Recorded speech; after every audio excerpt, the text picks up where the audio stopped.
నిర్మల్ జిల్లా చిట్యాల రైతు వేదికలో జిల్లా స్థాయి విత్తన మేళను కలెక్టర్ భవేష్ మిశ్రా ప్రారంభించారు.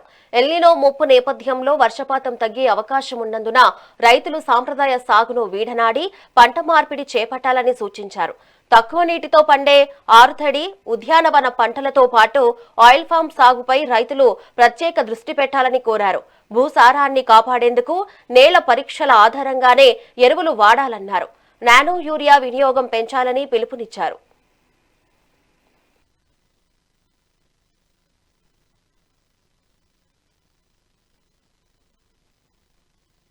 నాకు తెలిసి ఇక్కడ కూడా ఆయిల్ ఫామ్ వేయడం వల్ల రైతులకి ఇన్కమ్ అయితే తగ్గుతుంది. తగ్గి ఉంటే చాలా ప్లేస్ వాళ్ళకి అయితే 17 అడుగులు చేశారు, కానీ 3 సంవత్సరాలు జరిగినప్పటికీ ఇంకా ఇప్పటి వరకు ఆ రైతులు తీసుకొని రావాలి.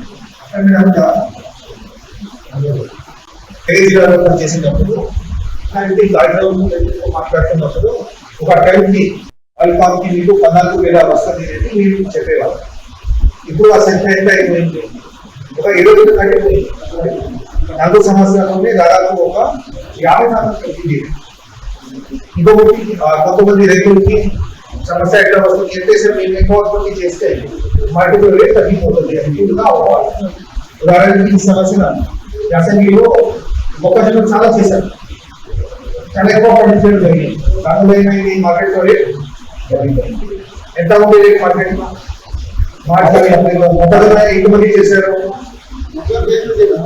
కదా, మార్కెట్ రేట్ ఎంత ఉంటాయి